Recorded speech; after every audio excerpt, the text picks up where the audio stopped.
Hey there, internet strangers. It's Truthin here. Welcome to the video. Today we're going to be talking about if Paladins is worth your time, your money, or even your attention here in late 2020.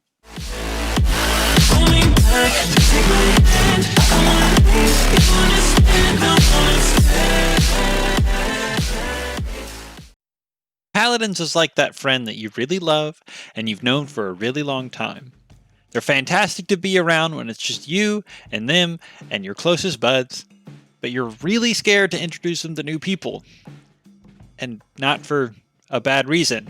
You know that he's going to call somebody's mom fat or he's going to say something inappropriate and offend someone. You know that he's not going to be reliable and maybe not be there when you need him.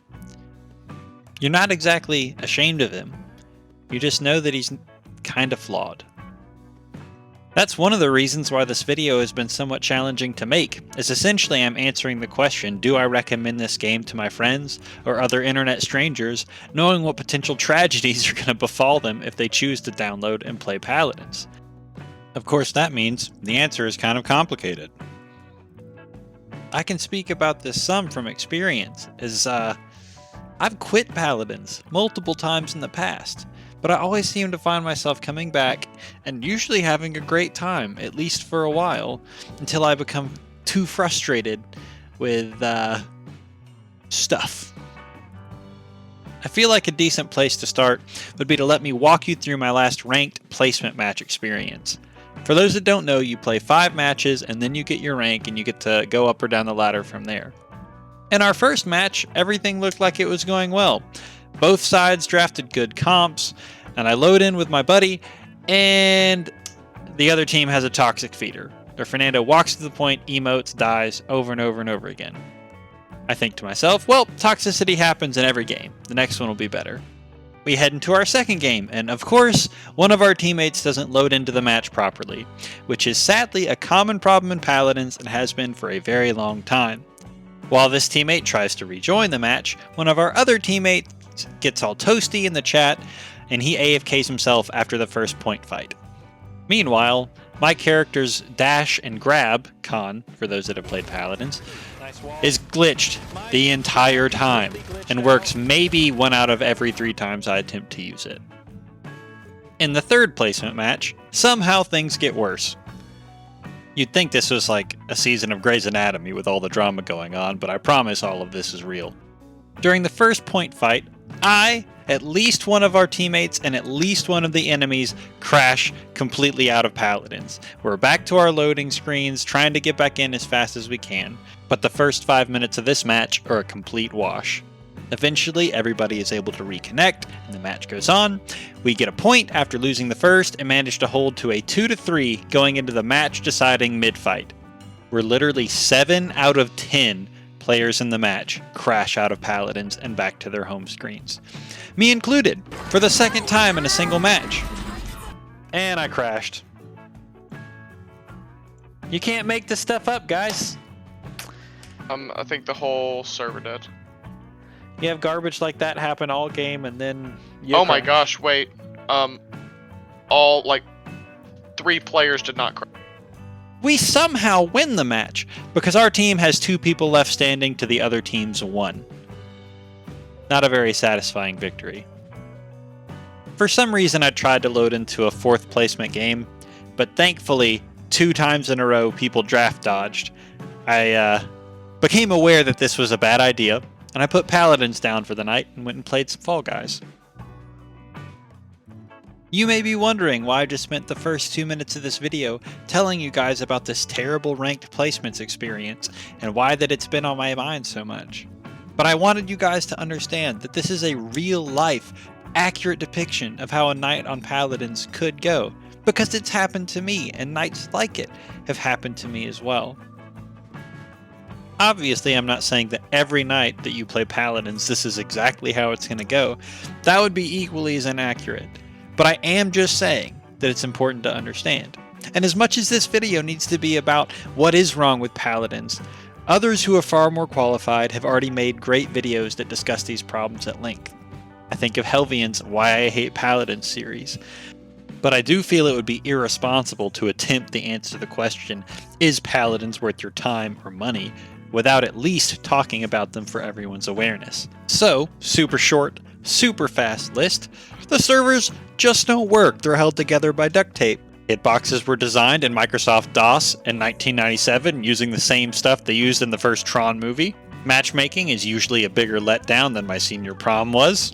There are more inconsistencies in both hero design and mechanic interaction, I'm looking at you, Atlas, than there are in the Harry Potter series. Toxicity happens, Vivian exists, and all the new champs and skins that are coming out are furries.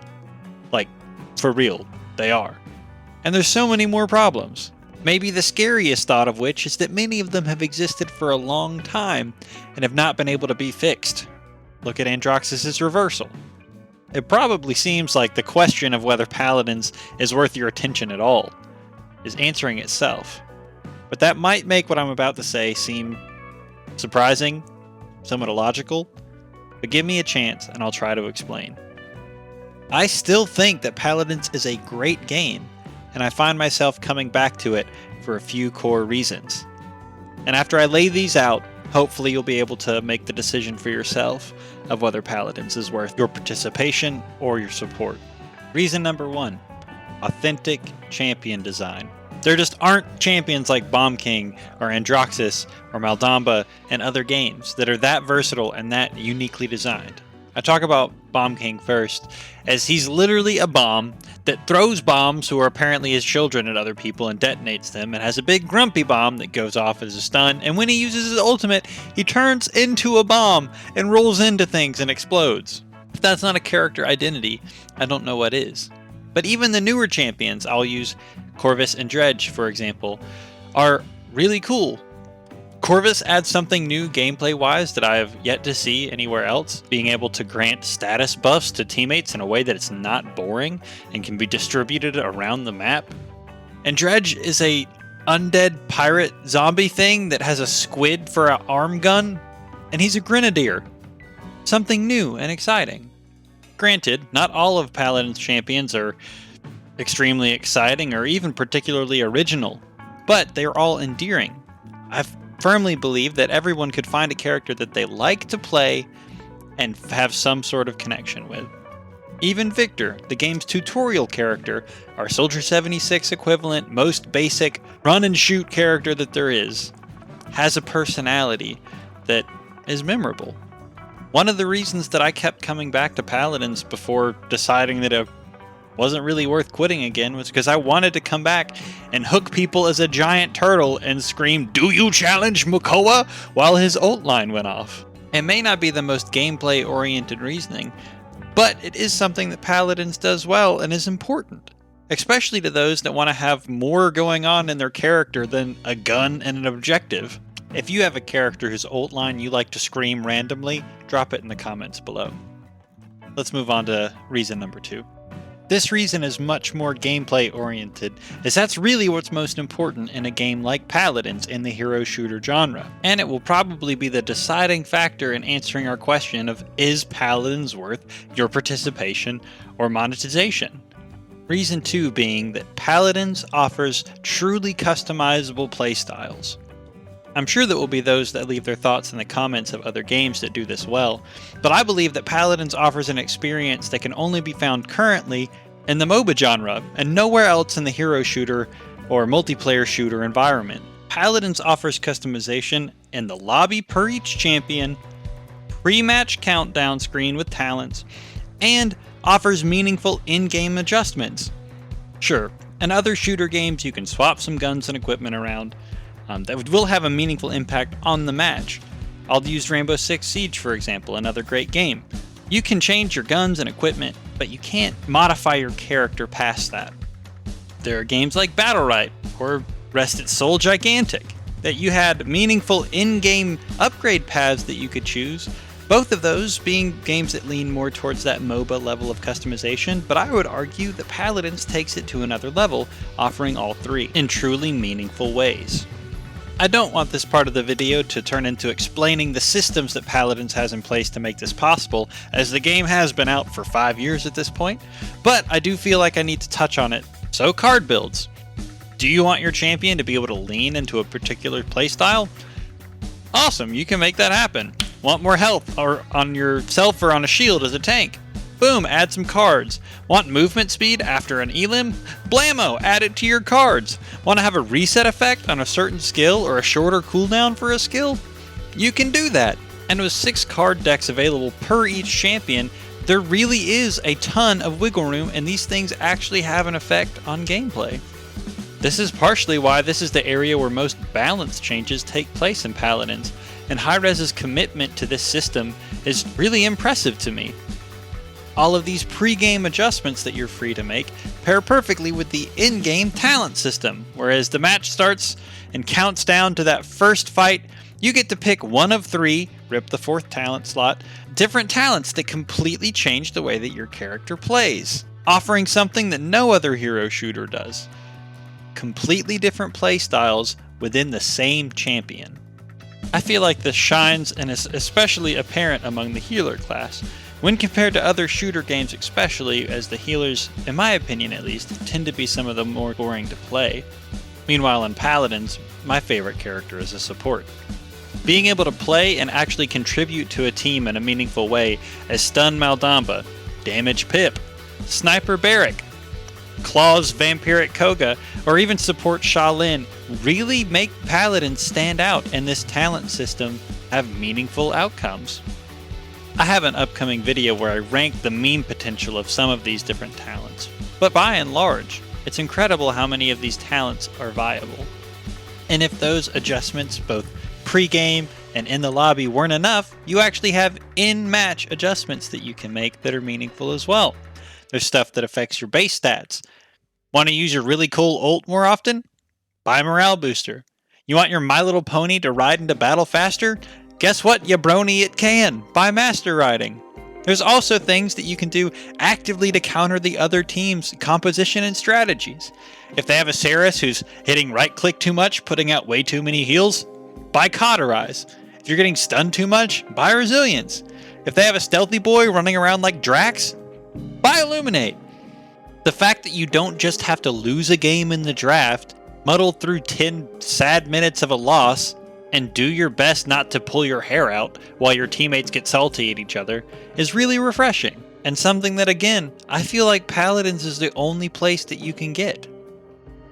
Where other games offer you really the illusion of choice, Paladins provides you with multiple meaningful tools to actually make choices that affect the outcomes of your matches. The third point that we're going to talk about today, and that we're going to do our best to keep short as this video is getting long, has actually changed since the first draft I wrote as a script. I was going to talk about Paladins having meaningful combat feedback, and the game just feeling good to play. That is really important, and I still find true. But that's true about almost any hero shooter that survives in this genre, Paladins included. Instead, I want to talk about something that's, I feel, more important, and that's the fact that the devs are trying, that they truly care. Tune into any dev stream or any of the broadcasts for the Paladins competitive community, and you can feel that, you can see that. Seeing that be true in a game that is 5 years old and has had as rocky of a past as Paladins has had, no comment needed there for those that have been around for a while, it really is refreshing and maybe even surprising to see. Sure, some not so positive things have happened over the last year. Play of the game and the kill cam were removed, and the professional scene has been downgraded to online only. But the devs have essentially said for both of those things, even though they provided a great amount of value to the game and to the community, that they did their best to make them work, and when they weren't, it was a hard decision, but they made the call that they felt would be the most positive for the game moving forward. Those things do still suck, but you can see that the devs were doing their best with what they had. Throw on top of that things like the situation that have happened with the removal of the VGS system. The devs saw that that was not a positive change for the community and went back on it. We have things like the Hunt now, where they're chasing down and trying to fix bugs that have been in the game since before the development team that's working on it now really even took over. And they've shown that they're listening even when it comes to balance. I think of the removal of the talent Death and Taxes from Leanne, or more recently some of the changes that have happened in consistency to things like Terminus's Siphon. If the game played as well as it does now when it comes to shooting and movement and all the other things that make up great gameplay, but the devs just didn't care, I think it'd be harder for me to stick around with all these bugs. It may seem kind of like a cheesy reason just to say, oh, well, the devs care, and that's one of the reasons that people still play. But I doubt the community that surrounds Paladins would stick around if the devs showed no indication that they actually wanted the game to succeed, or just trying to sell skins on a dead game. If you've watched this far into the video, you're probably hoping for some sort of meaningful conclusion, and you might be disappointed. Because I don't exactly have one. I just have my thoughts, and I really am not qualified as just another regular old gamer to tell anybody how to spend their time or their money. But I will say, in closing, that Paladins, from a pure gameplay standard, may be the best hero shooter or hero genre game out there, but all of the systems that are surrounding Paladins' core systems that I spent so much of this video talking about and frankly praising are moderately to severely flawed. A compromise that I found, albeit it's an uncomfortable one, is to support the game by bringing in new players and having fun with my friends, but not to support the game monetarily. One thing that this video has not done is taken an in-depth look at the things that you can even spend your money on in Paladins, but if we were to do so in 30 seconds, we would see skins that are of varying different qualities and sometimes have broken audio cues, and that they come often out of loot boxes, which are illegal in different countries now for their predatory nature. It's not the most comfortable place to spend your money, especially combined with the fact that the game doesn't always work. I would love to live in a universe where I could wholeheartedly recommend throwing money into battle passes and new skins and Paladins, but at the moment I just don't think it's a smart investment. All that to say, it really is up to you whether or not you think that the customization of playstyle, the meaningful choices that Paladins gives you, the endearing characters, and the fact that you know that they're doing their best is enough to overcome all of the issues that we talked about at the beginning of the video. We didn't even talk about all of them. That's the honest truth too. So my encouragement to each and every one of you, again, I cannot tell anyone how to spend their time or their money, but I would encourage you to try it. Just to see what your experience is like in Paladins. Maybe grab a friend to do it with. The game is free. But just to give it a try and make the decision for yourselves whether or not Paladins is worth your time, your money, or your attention. Let me know what you guys think. You can leave your thoughts down in the comments. You can come stop by the Twitch channel and tell me what you think about the video. You can like or subscribe to this one if you did. That would mean a lot to the channel. And if you ever wanted to hop into community games, we play them on Paladins, usually at least once a week. So thank you guys for watching, and hopefully I'll see you internet strangers in the next one. Customization options and the ability to, hello,